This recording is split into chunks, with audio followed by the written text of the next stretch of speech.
มาอยู่จุดชมวิวพี่น้องเอ้ยตัวนี้โอ้เป็นเหวลงผุนเนาะมีก่อนนั่งฉันเห็นขับอยู่เห็นที่โอ้นี่ตัวพี่น้องเอ้ยขัดชมย่ำมือเช้านี่คักขนาดเนาะแต่ตอนนี้บรรยากาศย่ำแรงๆพุ่นคือเอาอาวุธถึงนี่ที่พี่น้องเอ้ยสิไปเบิ่งจุดน่ะชมวิวจุดนั้นก่อนพี่น้องเอ้ยตัวพี่น้องเอ้ยมาเบิ่งหัวหน้าทีมงานว่ารีบอันนี้มันเป็นหน้าผาเนาะลงปกติบ่ได้ต้องลงแบบคือรีบนี่เนาะรีบนี่เฉพาะเนาะมาเบิ่งพี่น้องเอ้ยมารีวิวเบิ่งวิธีลงรีบเนาะเอาเพิ่นสิลงหัวหน้าทีมงานสิลงให้พี่น้องเบิ่งลงหน้าผาพี่น้องเอ้ยลงเหวนี่ลงแบบนี้เลยพี่น้องเอ้ยพูดเรียบร้อยหอดแล้วตัวสูงอะไรเนาะไปง่ายมากสบายจักเม็ดครับบ้านนี่พี่น้องเอ้ยอันยังเด้ได้บ่10 เมตรนี่ประมาณ10 เมตรพี่น้องเอ้ยเฮาต้องลงน้ำต้นไม้นี่มันเป็นหน้าผาสูงอะไรแต่ว่าขึ้นบ่ได้เด้พี่น้องเอ้ยต้องขึ้นบนไม้บ่แม่นรีบขึ้นรีบลงตัวพี่น้องโอ้แล้วขึ้นได้บ่ก้อนหินตัวนั้นพาไปได้บ่ฮะเฮาสิไปชมวิวอยู่หันคักเลยเด้อไปพี่น้องไปชมน้ำกันเฮาสิลงใช้ละบาทนี่ไปโอเคพี่น้องสิพาพี่น้องไปชมเบิ่งชมวิวเฮาจะลงทางนี้พี่น้องลงนี่บ่ได้ต้องไปลงพุ่นไปทางนั้นพี่น้องโอเคตัวพุ่นพี่น้องเฮาบ่กล้าลงลิฟต์คือเพิ่นเฮาสิหาทางลงพี่น้องเฮาบ่กล้าเฮาสิไปอยู่ก้อนหินก่อนนะเฮาสิชมวิวไปโอเคพี่น้องไปเส้นทางเฮาท่านขึ้นมันนอกห้องพิวเด้อลงยากเลยเพื่อนลงยากบกโอ้ยตายชิ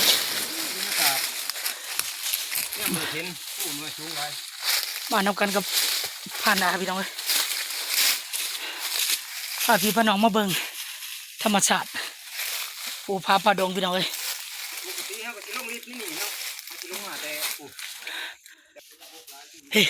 เขาลงมาหอดลุ่มเลยพี่น้องบนเพิ่นลงมาในผ่านนาเพิ่นลงมาพี่น้องเพิ่นเดินว่าลิฟต์บ้านนอกพี่น้องลิฟต์ธรรมชาติลิฟต์ลงผาแต่ว่าขึ้นบ่ได้พี่น้องต้องใส่ลงอย่างเดียวตูดลงมาระดับสูงเกือบประมาณ10 เมตรหมดเลยพี่น้องไปน้องกันพี่น้องตอนนี้เขาลงจากผู้พี่น้องเขาสิขึ้นไปโง่หินก่อนนั่นที่สูงเพื่อเขาจะไปรีวิวจุดสูงสุดเขาจะเห็นวิวงามๆพี่น้องไปเพื่อพี่น้องเขาลุยบอกเป็นยังพี่น้องเพื่อFCพาไปได้ทุกที่เขา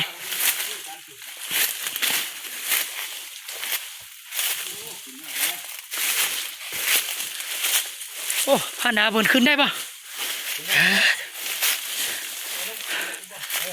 โอเคพี่น้องเพิ่นขึ้นได้เขาขึ้นได้เรื่อนขึ้นจุดจอมบุญจุด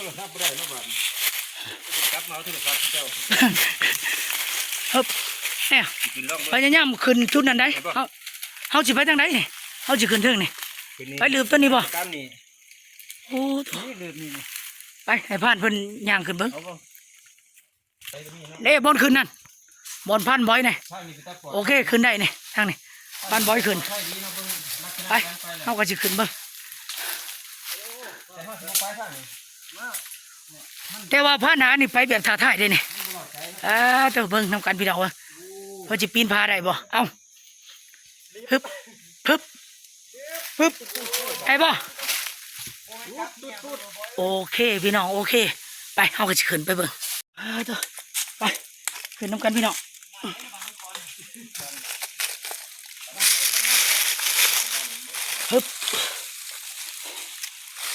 ผู้น้อยนี่มันเป็นเขตผู้บรรณคำบ่เนี่ยนั่นบ่ผู้บรรณคำพี่น้องขึ้นแบบท้าทายเลยพี่น้องขึ้นพาเนี่ยเขาจะขึ้นป้องเนี่ยพักก่อนพี่น้องเพื่อน เฮ็ดกี่ปิมเลยพอเราเอาสิขึ้นฮอดจุดสูงชุดเลยพี่น้องเอ้ย น้ำมันคืออย่างแล้ว อึ๊บโอ้เลยขึ้นได้บ่เนี่ย มันได้นี่พี่ขี่รถได้นี่ โอ้แล้วก่อนนี้เป็นจังสี่พี่น้องเอ้ยนี่พานาเบิ่ยืนบ่โอ้ยเฮาสิกล้าขึ้นบ่นี่ผ่านบ่อยอยู่เด้อมันเป็นคมแหลมๆพี่น้องเอ้ยโอ้ยเฮาสิบ่กล้าขึ้นซ้ำนี่พานาบนใจกล้าพี่น้องเอ้ยขึ้นอยู่จุดสูงสุดเขาผ่านบ่อย มังหมอกินได้เนาะ ตอนนี้ตะเวนก็ยังสูงอยู่พี่น้องเอ้ย สีดำๆเนาะแต่ว่า มันก็เลยยังแดดทำไมเขามาตอนเช้าค่ำในวิวงามหลายพี่น้องเอ้ยนี่ หวานหอม จุดนี่ ดำบ่ ชมวิว แต่ว่ากินแบบหวาน ป้าแต่ว่าคันแม่นว่า ตอนเช้าๆตะเวนขึ้นหรือว่าย่ำมือแรงพี่น้องเอ้ยวิวงามหลายผู้โน้นนี่แม่นผู้อยู่เขตบ้านนาค่ำพี่น้องเอ้ยนี่ ครับ พุ่นเขาแนมเห็นนี่ก็จะเป็นหมู่บ้านหยังขอผ่านอาทางน่ะทางเขาแนมเห็นบ่ ทางนี้สิแม่นบ้านน้องขอนเนาะ โอ้น้องคอน ลงไปนี่สิแม่นน้าค่ำ บ้านนี่ทางนาค่ำ ขึ้นไปทางเพล เพิ่น ทางรักที่เอิร์ด หลักชีวิตนางแขพี่น้องเอ้ยขึ้นเมืองทาปังทองตะบนต่อเขตโอ้ยวิวงามคักเลยพี่น้องเอ้ยแต่ว่าเสียดายเฮาขึ้นมาตอนตะเวนยังสูงอยู่คันแม่นตะเวนต่ำๆในบ่โตคักเลย เนาะวิวยังบ่งาม แดดยังแห้งอยู่วิวบ่งามบ่ได้เฮาบ่กล้าขึ้นไปนั่งถ่ายอยู่วิวตัวน่ะพี่น้องเอ้ยจุดสูงน่ะมีแต่พาหนาเพิ่นขึ้นไปเฮาบ่กล้าเพราะว่ามันเสียวหลายหวาดเสียวหลายจุดนั้นมันสิเป็นก้อนหินแหลมๆนั่งแหลมๆนี่พี่น้องเอ้ย เบิ่งเนาะว่าสูงปานใด เป็นผาหิน เอาสิโยนลงให้เบิ่ง แนมลงนี่จากผาหินมอนเจ้าแนมลงลุ่มนี่ประมาณจังแมตรประมาณเบิ่ง ผาหินนี่บ่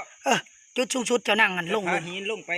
โอ้ตัวอย่ายืนนั่งลง หอดพื้น เสียว ประมาณ30 เมตรเนาะแต่ผาหินลงไป โอ้ แต่ว่าเขาลงไปหอดตีนไปพุ่นประมาณ แต่ผาหินเนาะคันลงหอดตีนผู้นี่กันตีนผู้นี่หลายไกลบ่ขนาดตีนผู้ 200-300 เมตรพุ่นแหละ มัน200-300 เมตรพี่น้องเอ้ย สูง ตัว โทรศัพท์ตกลงนี่ก็ แล้วพี่น้องเอ้ย แล้วเนาะ บ่ได้เลย เอาขึ้นบ่ได้บ่ต้องลงเอาเลยลงบ่ได้ เอ้าเฮาสิหาวิธีลงแนวใดบาดนี่พ่อนะสิหาวิธีลงได้บาดนี่ ที่มันน้ำที่ลงแล้ว เอ้าตัว เห็นแล้วต้นไม้น้อยๆต้นนึงเนาะน่าสิเป็นต้นนั้นแล้วสิลงแล้วลงกลับลงหลายบ่อนนี่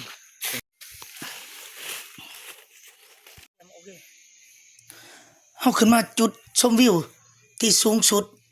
เสียวขนาดเลย จุดชมวิวที่เสียวพี่น้องเอ้ยเฮาขึ้นมาจุดนี้ถือว่าสูงกว่าหมู่ในภูหน่อยนี่เฮาขึ้นมาก่อนหินเป็นหน้าผาสูงๆสั้นแนมลงทางพื้นตีนภูพี่น้องเอ้ยเห็นป่าไม้เขียวงามป้าตัวเป็นตาย้านขนาดเฮาขึ้นมาจุดนี้ก็ถือว่าเป็นตาย้านส่องลงหน้าผาหินจะสั้นสูงกองเข้ามาใกล้ๆโอ้เป็นตาย้านขนาดพี่น้องเอ้ยตัวเสียวมันจะเป็นหินคมเลยสันหินพี่น้องเอ้ยเฮาบ่กล้าขึ้นไปเฮาขึ้นได้แต่จุดฮอดลุ่มเลยพันเบิ่งพันบอยลงวิธีลงของพันบอยลงหน้าผาพี่น้องเอ้ยแบบท้าทายเลยเตออึบชึบลงมาหอดตารางเนาะเดี๋ยวจะผ่านบ่ครับ ยังแต่คนบ้านนอกพี่น้องเอ้ยบ้านนี่เฮ็ดจังได๋สิลงน้ำหลังเพิ่นพุ่นเตอพี่น้องเอ้ยตามกันสันนิษฐานของข่อยหินก้อนนี่แม่นมันจะแตกแยกออกจากผาหินตัวน่ะต้นผ่านนั้นผ่านลงมาลงลิบกงใหม่พี่น้องหินมันจะต่อกันตามการคนบ้านนอกสันนิษฐานแต่ก่อนมันแยกตัวออกหิน2ก้อนนี่ไปลงก่อนพี่น้องเอ้ยบ้านนี่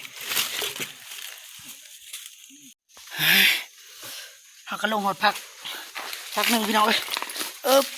ลงพักที่2ป้าจุลงพักที่3ปึ๊บ3แล้วพี่น้องเอ้ยชิบหมดคอน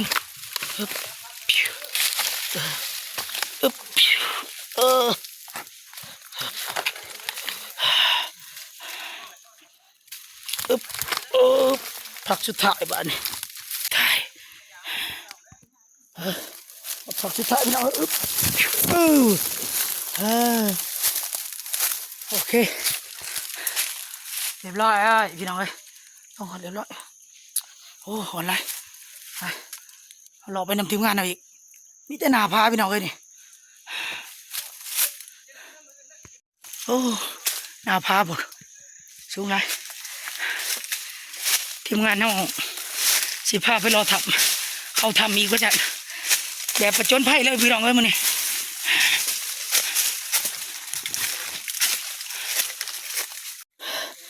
ทางบอลที่เขาจะไปพี่น้องเลยไปนั่งส่องแคบของหินหน้าผาไปตามส่องหินไปเดี๋ยวเลยตัวเป็นหน้าผาโอ้หินมันหักแตกออกจากกัน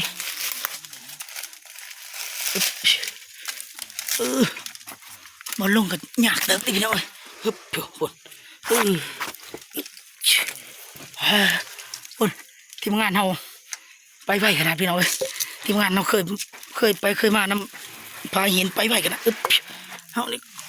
คอยแล้วไปตามหน้าผา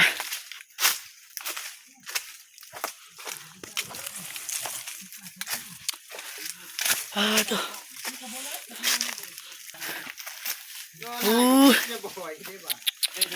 ห้วยแม่นยังเนี่ยขวดเนี่ยเพื่อแตกเพื่อเนี่ยตัวพี่น้องเอ้ยหมูป่ามันมานอนเย็นเล่นมันนอนเย็นเขามาในถ้ำเย็นขนาดเบิ่งเนี่ยมองมันตัวพี่น้องเอ้ยหมูป่าไม่ไหม้นึงนี่ห้อยมันเนี่ยตัวพี่น้องเอ้ยเพื่อนเข้าไปเบิ่งทางนี้ก็มีตัวพี่น้องเอ้ยขากะลีตัวพี่น้องเอ้ยมัน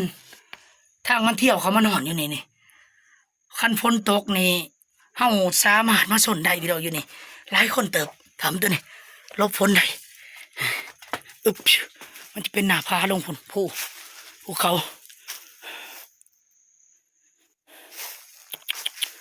ตัวหมูป่าเนี่ยมันเขามานอนเย็นเล่นพี่น้องเอ้ยไปเดินทางต่อ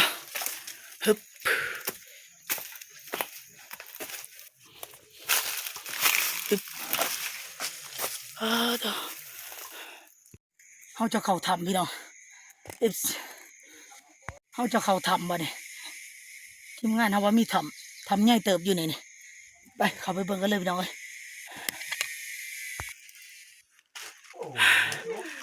นี่ข้างเขาทำฮะ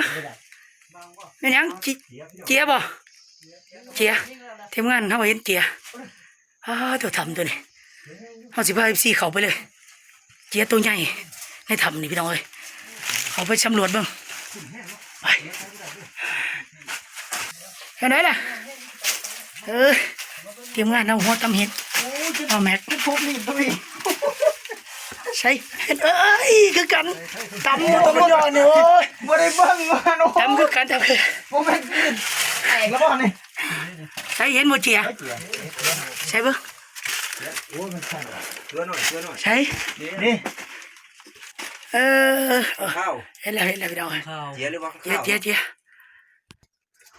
เขามาเลยเย็นขนาดนี้ทำเนี่ยมันอยู่บนโอ้ยเอามือชุดนี้ทำเนี่ยชัดขึ้นเท่าบ่มีปองออกขึ้นด้านเลยบ่เนี่ยปองออกด้านทำบ่ใหญ่ไปไหนเนาะทำบ่ใหญ่ไปไหนพี่น้องเอ้ยแถวนี้มีเกียร์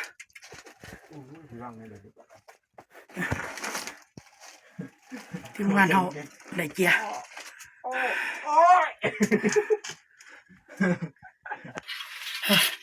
โอ้ยทางท่านเด้ทางเขาทำเขามาทางไหนมีนโพดเว้นโอ้กระเป๋าในผ้ากับขาดไปแล้วเจ๊นะฉันกลับมาหอบเอาแล้วในผ้าเนี่ยไปตัวพี่น้องเอ้ยประจนภัยมันทำที่เขาขึ้นเทิงเลยทำตัวนี้โอ้ยเครียบในวังนี้รอดเขา มันมาเทิงเก็บนี่ แจ๊กตัวข้านเขาพี่น้องเอ้ยตัวเขาตำเหลืองมาหลอกสักแจ๊กเถอะหอยตัวใหญ่ๆเนี่ยเกือบโบจากลมมืออื่นมันมานั่งเลย เฮ้ยเด็กพวกเมืองมันก็มีข้อมูลไปนั่ง ตัวพุ่นทำสอดพุ่นฮึบ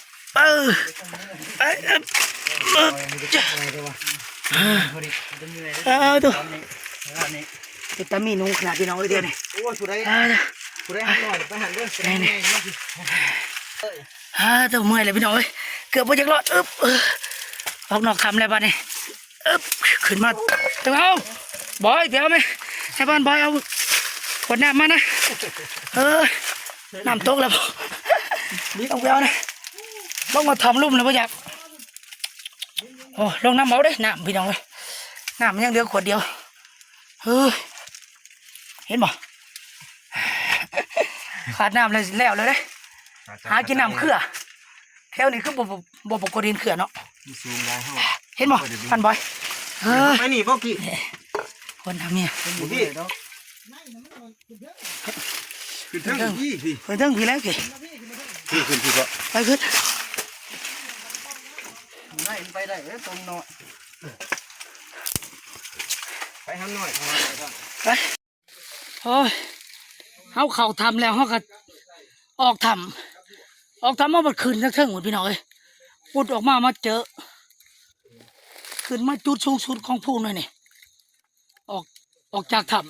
ำขึ้นมาหอดจุดเทิงสูงสุดทางด้านล่างเขาก็จะมีต้นจันพี่น้องเอ้ยต้นจันแดงเกิดธรรมชาติที่เกิดน้ำหินก็เป็นตนาอัศจรรย์พี่น้องเกิดอยู่มากี่หินก่อนบักใหญ่นี่หลายต้นพี่น้องเอ้ยต้นนักกระแมนนี่หลายต้นนี่ต้นนักกระแมน2 ต้นนี่ใหญ่ขนาดพี่น้องเอ้ยมันแดงครบหน้าต่างนี่ประมาณหน้าต่างนี่หน้า30พี่น้องเลยแต่ละต้นใหญ่แต่โบสูงเพื่อนเดินว่าต้นจันพี่น้องเลยจันแดงเป็นใบมาบางคนเพื่อนว่าไปต้มกินเป็นยาดีพี่น้องเลยเกิดธรรมชาติพี่น้องเลยมันหมักอยู่ตามพาหินพี่น้องเลยต้นนั้นแล้วก็ต้นนั่นนี่จักมันต้นยังพี่น้องเอ้ยบนจักสีมันมาเกิดน้ำพาหินอยู่กันต้นพี่น้องเอ้ยเกิดธรรมชาติหายากต้นนี่ต้นจันแดงนี่หายากเลยพี่น้องเอ้ยกันบ่มาถึงเพื่อคอยสิมาเห็นนี่บ่ธรรมดาพี่น้องเอ้ยชาติพี่น้องFCลุยมาเนี่ยบ่ธรรมดาเมื่อแทบตายพี่น้องจังได้เห็นนี่ใบมันคล้ายๆใบเตยแต่ว่ามันจะบ่มีน้ำนี่ต้นมันใหญ่หลายข้าน้าจากเอาไปพอพันธุ์ก็ง่ายพี่น้องเลยตัดเอาแหนงมันใช่ไหมลำมันเมื่อปลูกรดน้ำประจำมันก็เกิดพี่น้องเลยต้นนี้ก็ใหญ่จะกลุ่มค่าพี่น้องมานี่พาพี่น้องประจนภัยขืนปีนผาเขาทำถือว่ากลุ่มค่าพี่น้องเลยมานี่สุดคุ้มเลยทีมงานเราลงใส่ดักอยู่ทำพี่น้องเลยพุ่นทำเลิกขนาดทำตัวนี้เขาบอกสามารถลงไปนำในพานได้พี่น้องเลยเขาใช้ในพานเพิ่นเขาทำตัวนั้นชอดเอาพุ่นแต่เขาสิขามไปนี่เลยพี่น้องเขาสิขึ้นหลังผาตัวนี้ไปหลัดกันอยู่จุดนะพี่น้องเลยพานเพิ่นจะเขาทำไปนัดพบกันอยู่จุดหลังผาหินพี่น้องเลยหลังทำเขาอยากตามผาหิน2 ฝั่งเนี่ยอาจจะเป็นก่อนเดียวกันแต่ก่อนแต่หลายล้านปีพี่น้องเลยมันแตกออกจากกัน2 ก้อนนี่ก็สิเป็นก้อนเดียวกัน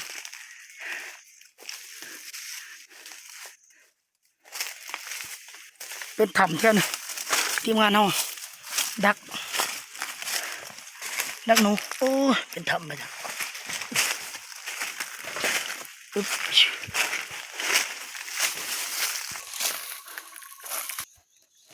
เฮ้ย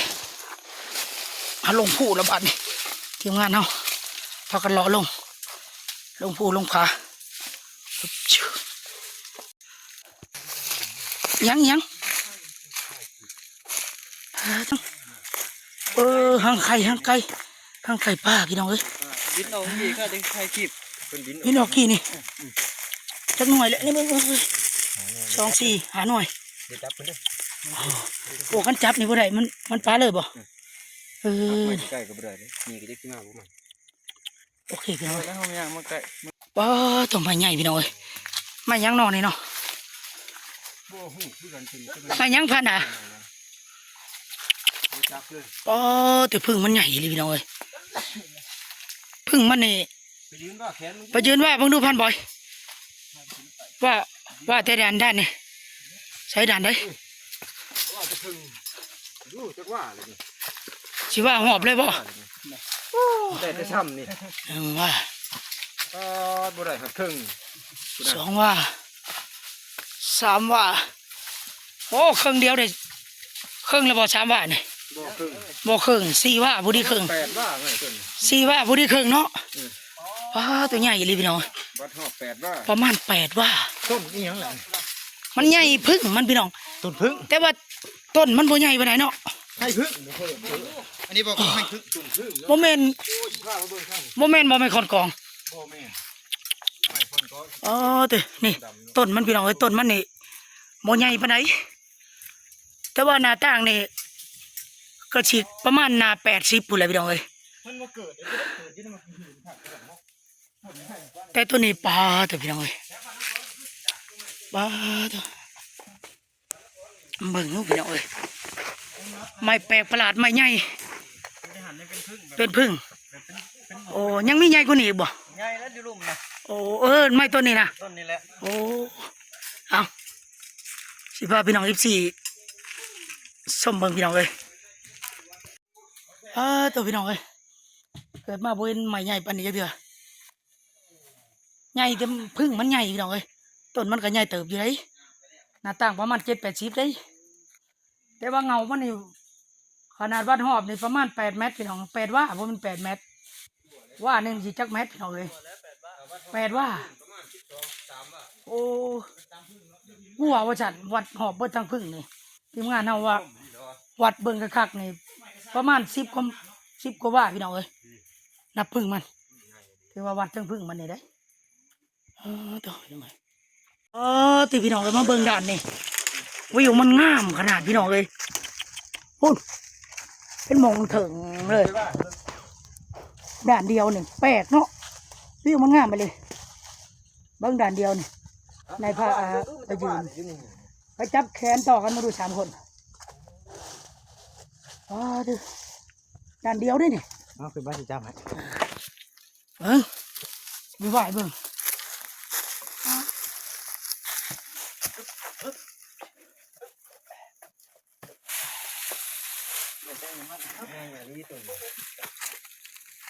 จับแขนกันมึงดูได้เลยฮบ บ่ถึง พี่น้องเอ้ย ต้นหนึ่ง 3ว่าบ่ ด่านเดียว บ่ถึงเนาะ 3 ว่าบ่ถึงเลย บ่ถึง ไม่ใหญ่บ่ฮู้ว่าไม่ยังพี่น้องเอ้ยนี่ไอ้หัวจังไม่ยังคอมเมนต์มาได้เด้อพี่น้องเด้อตัวเกิดมาก็บ่เคยเห็นไม่ใหญ่แบบนี้อึ๊บเนี่ยอ่อนเนาะ แต่มารีวิวให้พี่น้องเบิ่งพี่น้องเอ้ยใหญ่ขนาด ปากขามไม่ผ่านบัดไม่ถอนเนาะไม่ต้องใช้ก็เคยเห็นทีมงาน เขตนี่บ่แม่นที่เขตหนองขอน เขตบ้านนาค่ำเนาะ เขตบ้านนาค่ำพี่น้องเอ้ย จ่ายผู้ค่ำสมัย จ่ายผู้คำสมหมายพี่น้องเอ้ยนี่บ้านนาค่ำเมืองชงกอนแข้งชนเขตพี่น้องเอ้ย จ่ายผู้ค่ำ เอาโอเคพี่น้องการประจนภัยครั้งนี้ก็ถือว่าโอเคพี่น้องพาพี่น้องFCไปสุดยอดเลยพี่น้องเอ้ยไปจนเห็นทุกจุดทุกมุมของผู้น้อยนี่พี่น้องเอ้ยไปน้ำถ้ำน้ำผาหินสุดท้ายมาเบิงพาพี่น้องFCมาเบิงต้นไม้ใหญ่อีกพี่น้องเอ้ยสุดคุ้มสำหรับคลิปนี้พี่น้องเอ้ยเอาโอเคพี่น้องสำหรับคลิปนี้ จบสนิทก่อนพี่น้องเอ้ยคลิปหน้าเจอกัน